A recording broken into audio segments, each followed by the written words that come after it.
Namaste. Namaste to all.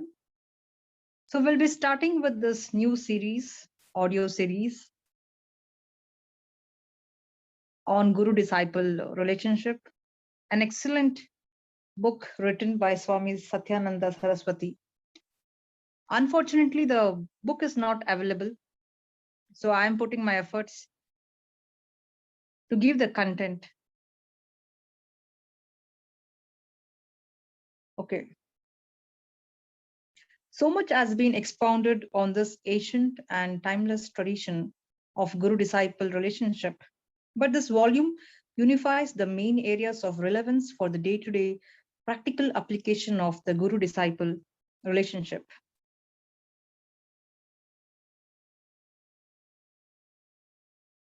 Okay, this work is given in the hope that seekers and aspirants may find inspiration and upliftment through the Guru-disciple relationship.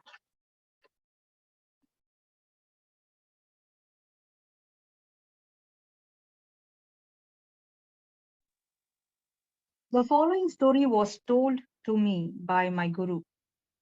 One day, a rishi came to the court of a king. The king said, "What can I offer you?" "Whatever is your own," was the rishi's reply. "Very well," said the king. "I offer you the 10,000 cows." "But they aren't yours," said the rishi. "They belong to your empire. I will only accept something which is your very own." The king said, "Then I will offer you one of my sons." "Your son is also not your own," replied the rishi. The discussion continued, the sadhu declining all the king's offerings on the grounds that he did not really own them. "All right," said the king at last. "I offer myself." "What do you mean by that?" asked the rishi. "You don't even know who you are. How can you offer yourself to me?"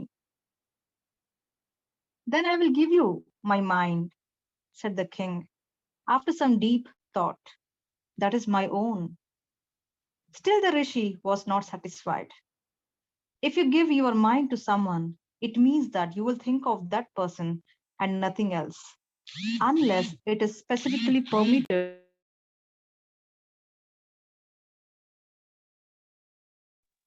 by him. What is the point of giving away 500 gold coins and then spending them on yourself?" So the rishi left the court. After a few months, he returned. "Tell me honestly and seriously," he said to the king, "whether you are now ready to give me your mind. I don't want to hear about your property, your empire, your queen, or your children." The king thought deeply and replied, "No, I'm not ready yet." So the rishi went away again and came back a third time. During his absence, the emperor had prepared his mind through yoga, dhyana, pranayam. "I will try to offer you my mind this time," he said. "If I fail, forgive me." The rishi then accepted the king as his disciple. And from that day on, the king's mind stopped thinking. This is actual meaning of surrender. Okay, many people think surrender means just offering. No, your mind should stop thinking. The king's mind stopped thinking about everything except his guru. He did not even care for his own welfare or for the welfare of his kingdom. He only wished to be with his guru. The people reported this to the guru, who called the king to come to him. And the rishi told to the king, "Now it is time for you to get back to the business of ruling the kingdom. This is my command," he said. Okay. This story illustrates clearly how total surrender forms the core of the guru-disciple relationship. The disciple offers our own limited self to the guru, completely merging the mind in him, and then receives it back in its fullness. This is the true concept of surrender. But how many of us can hope to achieve it? The list of every disciple should be, the life of every disciple should be dedicated towards the attainment of this goal.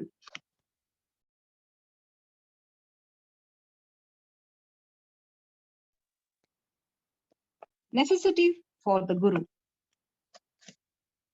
No matter who are what you are, the Guru is a necessity in your life. We all we are all lost wanderers in the ocean of life. We need a direction, a goal, and an aim to sustain us. The entire span of existence is spent searching for a purpose. We look for it in the wealth, in status, in relationships, but ultimately realize the illusory quality of these pleasures. And when a man reaches old age, he feels that his life has cheated him. He feels that it was all futile and meaningless. He is left bankrupt. If you reflect closely on your life, you will find that it has been spent entirely in the search of something. You knock on many doors and return defeated. You search for eternal love, but it eludes you. You hunt after money, status, fame, name, but it is just a temporary quest. And even after attaining it, you will still feel dissatisfied and discontented. Even if you supposedly have all the requisites for a happy and successful life, such as beauty, friends, wealth, success, you still cannot eliminate that nagging insecurity which haunts you in your reflective moments. The fear of losing it all, the fear of growing old, the fear of death in times of solitude, these fears become living realities and you feel shattered and defeated. Man remains forever in delusion, clouded by false notions which appeases basic instincts. Many times the circumstances of life shocks you out of your delusion in order to help you grasp the truth. But or you may pay no heed to it.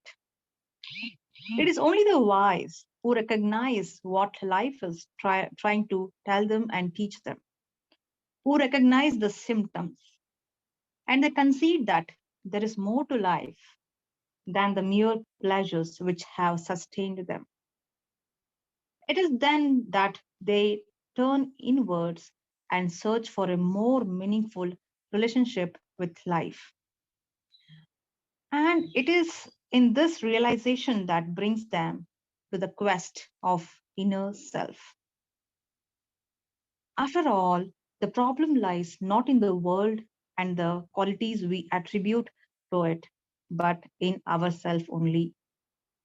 For we're trying to assign a quality of unchanging and eternal permanence to something which is forever changing and illusory. The world about us is on an ongoing process. It is not as static but forever in motion. Creation, sustenance, and disintegration are the inherent laws of nature. There's nothing we can do to stop the process. There's one source, however, which is absolute, infinite, and eternal. But this source exists within us. We do not have to look for it in the external world. It is so close yet so far. On account of delusion and ignorance, we remain forever separated from it. The sages and wise men have described the souls as the true self, not the self which you are accustomed to identifying with, but another self which exists within you and is crying for your attention and compelling you to look inwards for eternal happiness. But what is this true self? Does it really exist and how are we to find it? At this point, And primarily for this reason, the guru becomes necessary. The path to inner self is long and hazardous, narrow as a edge of a blade, full of pitfalls. And how are we to know the way? It is simply a matter of undertaking a long and hazardous journey. We don't even know the destination. So, what are we to do? We have to find someone who has traveled the same path, who has in fact reached the destination and can lead us towards it. The sages who devised the guru disciple relationship had a very clear insight into the limitations of the more mundane and gross relationships. After all, how can we expect someone who has the same level of awareness as ourselves to guide us on the journey? This is what I say. First, you get enlightened, then you start teaching. It is a case of a blind leading the blind. Many people who have understood this point clearly have searched for someone with greater wisdom and experience who could lead them to greater fulfillment in life. They have found an enlightened guru. In the scriptures, there's a repeated emphasis on the fact that one cannot make progress in spiritual life without the guidance of an enlightened guru. From all points of view, this seems to be a logical claim. Without the help of a teacher, we cannot learn science, history, geography, mathematics, art, or architecture. In the same way, for spiritual knowledge, we must accept a guru who is enlightened. Many people have argued that a guru is not necessary, that the real guru is within us. This is very true. But how many of us can claim to hear him, understand him, or follow his instructions? In fact, we even tend to doubt his existence. The mental concepts of a man are limited and gross. The mind is tumult of turbulent passions, desires, and ambitions. Amidst all this commotion, how is it possible for you to hear the voice of your inner, which is the voice of silence? It is as futile as holding a conversation with a person who is hard of hearing in a room where a band is playing at full volume. In order for him to understand any part of what you are saying, the music must be turned off. In the same way, we have to turn off the turmoil within our minds. If we wish to comprehend the sound of silence which belongs to our inner guru, but is it possible to do this? When we don't even understand the patterns of our mind, we don't know why we feel hate, love, jealousy, anger, or passion. So, how are we going to eliminate them and stop the terrible din that is going on inside us all 24 hours of the day? In fact, the more we try to suppress it, the louder it becomes. To be continued. Thank you.